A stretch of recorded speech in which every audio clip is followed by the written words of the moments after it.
साथियों, यूप की आवश्यकता बताने के अनंतर ऐत्रेय ब्राह्मण में इसका अर्थ इस प्रकार दिया हुआ है। अध्यर्व कहता है, हम यूप का अभिषेक करते हैं।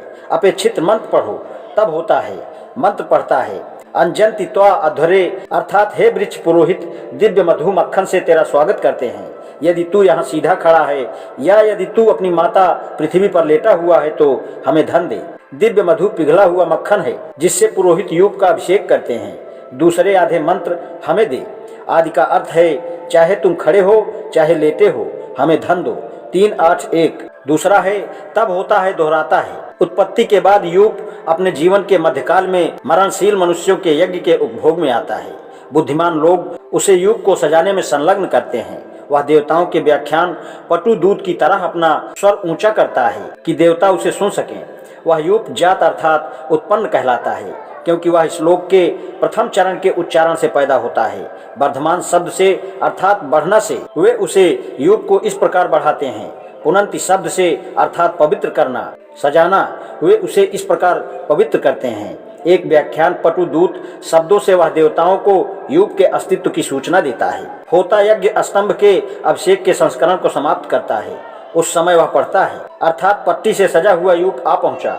वह उन सब वृक्षों से जो कभी उत्पन्न हुए हों बढ़कर बुद्धिमान पुरोहित अपने अंतः सुव्यवस्थित विचारों के मंत्र पाठ द्वारा उसे उठाते हैं। पट्टी से सजा हुआ युवा जीवनदायिनी वायु आत्मा है जो शरीर के अंगों द्वारा ढका है, वह बढ़िया है इत्यादि शब्दों से उसका अर्थ है कि वह युग बढ़िया होता जा रहा है। इससे आगे का संस्कार आग से यज्ञ स्तंभ की परिक्रमा करना है। इस संबंध में ऐत्रेय ब्राह्मण की निम्नलिखित सूचना है। अर्थ है, जब पशु के चारों ओर आग घुमाई जाती है तो अधर्य होता से कहता है, अपना मंत्र पाठ करो। तब होता है, अग्नि का संबोधन करके गायत्री छंद में रचे गए 3 मंत्रों को पढ़ता है। अग्निर होता 9 अध्वरे 4-15-1-3, अर्थात हमारा पुरोहित अग्नि एक घोड़े की तरह घुमाया जा रहा है। वह देवताओं में यज्ञ का देवता है।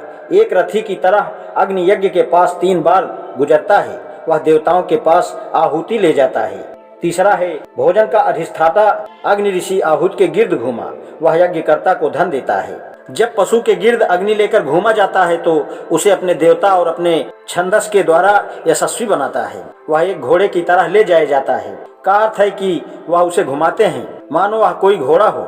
एक रथी की तरह अग्नि 3 बार यज्ञ के पास से गुजरती है का अर्थ है कि वह एक रथी की तरह शीघ्रता से यज्ञ के गिर्द घूमती है।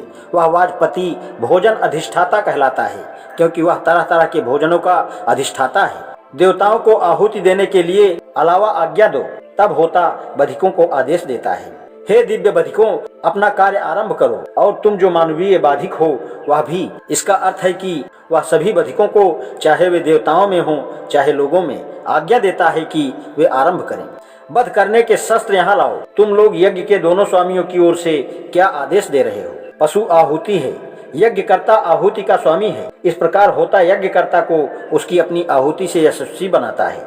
इसलिए वे सत्य कहते हैं, जिस देवता के लिए भी पशु का वध किया जाता है वही उसका स्वामी है।